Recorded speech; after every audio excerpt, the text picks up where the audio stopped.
2025 का आगाज उनके लिए कैसा है और अंजाम कैसा होगा, क्योंकि चुनाव है?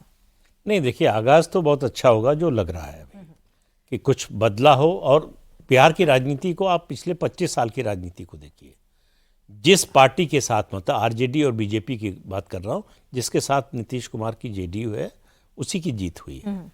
इसमें कोई जो है अपवाद भी नहीं रहा है कि साथ गए हों और फिर भी हार गए हों। तो उसका एक ट्रैक रिकॉर्ड है।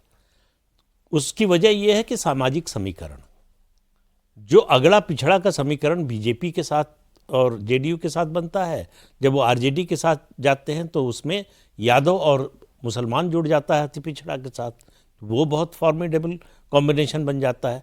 तो सामाजिक समीकरण जो है, सोशल इक्वेशन जो है, वो जिधर वो जाते हैं, इत्तेफाक से ऐसा है कि दूसरी दोनों पार्टियों का जो कोर वोट है वो साथ आ जाता है। और कई बार लोग उदाहरण देते हैं कि उत्तर प्रदेश में नहीं हुआ, सपा बसपा मिली, लेकिन बिहार में हो गया जब आरजेडी जेडीयू मिली। ये भूल जाते हैं कि दोनों पार्टियां मतलब एक ही आवे से निकली हुई ईंटें हैं। तो उनमें एक तरह की बॉन्डिंग जो है उनके खासतौर से समर्थकों में या कहें उनके कार्यकर्ताओं में पहले से है। वो बनाने की, जो अर्थमेटिक को केमिस्ट्री में बदलने की बात होती है, तो उसकी ज़रूरत नहीं पड़ती। वो बनी बनाई केमिस्ट्री है। उसका अर्थमेटिक बिगड़ता है तो केमिस्ट्री भी बिगड़ जाए, तो केमिस्ट्री के लिए फिर कुछ बचता ही नहीं है, तो इसलिए गड़बड़ हो जाता है। तो इसलिए आगाज़ तो अच्छा ही होगा, अंजाम निर्भर करेगा उनके स्वास्थ्य पर कि उनका स्वास्थ्य कैसा रहता है। और दूसरा, बीजेपी क्या चाहती है। बीजेपी क्या चुनाव के बाद नीतीश कुमार से छुटकारा चाहेगी, ये एक बड़ा प्रश्न होगा। और चाहेगी तो उसकी क्या कीमत चुकाने को तैयार होगी और उसके बदले में उसको क्या मिलेगा, इसका जब आकलन करेगी पार्टी, तो उसके बाद ही ये पता चलेगा कि नीतीश कुमार का क्या होगा। लेकिन दीपक जी, नीतीश कुमार अभी, क्योंकि हालांकि हम चर्चा तो एक एक करके नेता के लिए 25 का आगाज और अंजाम की बात करें, लेकिन नीतीश जी का नाम आया है। नीतीश जी ने अपने आप को कैसे, एक हर कोई डिस्पेंसिबल होता है, लेकिन यहाँ पर आप देखिए कि उनके लिए, आपके लिए कोई एंटी इनकम्बेंसी नहीं है। आप दल बदलू हो जाए तो भी जनता आपसे नाराज नहीं होती है। किस तरह से नीतीश ने अपने इर्द गिर्द ही बिहार की राजनीति को बुन लिया है? बेसिकली नीतीश ने नहीं बुना है। बिहार में जो जाति है ना, वो कभी जाति नहीं है। और अंततः आप बिहार का चुनाव देखेंगे तो वो जाति पर जाकर ही वोट करता है। बिहार के लिए सर को बहुत अच्छी तरह याद है, प्रमोद महाजन जी हमसे कहा करते थे, इनफैक्ट देश के लिए कहा करते थे, in this country people don't cast their vote, they vote their caste. यानी लोग अपनी जाति को मतलब इस आधार पर वोट डालने के लिए वोट डालने नहीं जाते, बल्कि अपनी जाति को वोट डालने आते हैं। तो बिहार में कुछ जातिगत इक्वेशंस को लालू यादव ने साधा हुआ है।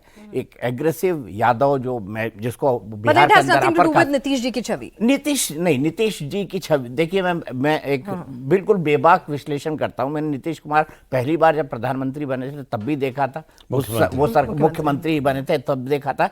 वो सरकार उनकी गिर गई, कुछ दिनों के लिए वो मुख्यमंत्री बने थे, फिर वो 2005 में बने, बहुमत के साथ आए।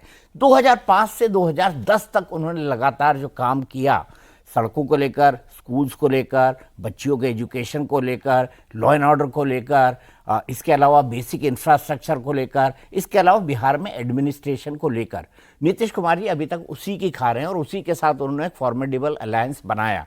अब वो इंडिस्पेंसिबल राजनीतिक तौर पर क्यों है? क्योंकि नीतीश जी जानते हैं कब किस तरफ खड़ा होना है। नीतीश जी की भी बहुत एक महत्वाकांक्षाएं थी। नीतीश जी प्रधानमंत्री बनना चाहते थे। नीतीश कुमार जी को लगा कि शायद नरेंद्र मोदी जी को 2013-2014 में पूर्ण बहुमत नहीं मिलेगा, तो नरेंद्र मोदी जी के चैलेंजर बने। लेकिन 2015 में विधानसभा चुनाव जीत के आने के बाद नीतीश कुमार जी सब कुछ डाइजेस्ट कर सकते हैं, लेकिन जब उनको डिक्टेट करने लगे ना, तो नीतीश कुमार जी डाइजेस्ट नहीं कर पाते हैं। और लालू यादव और नीतीश कुमार के उस अलायंस टिकने का कारण भी ये था कि तेजस्वी, लालू, उनका पूरा परिवार नीतीश जी को डोमिनेट करने लगा था। नीतीश जी किस बात पर अलग हुए? फिर आपने कहा कि नीतीश जी एक बार फिर बदले और वो इंडिया गठबंधन के साथ गए, इंडिया गठबंधन बनाया।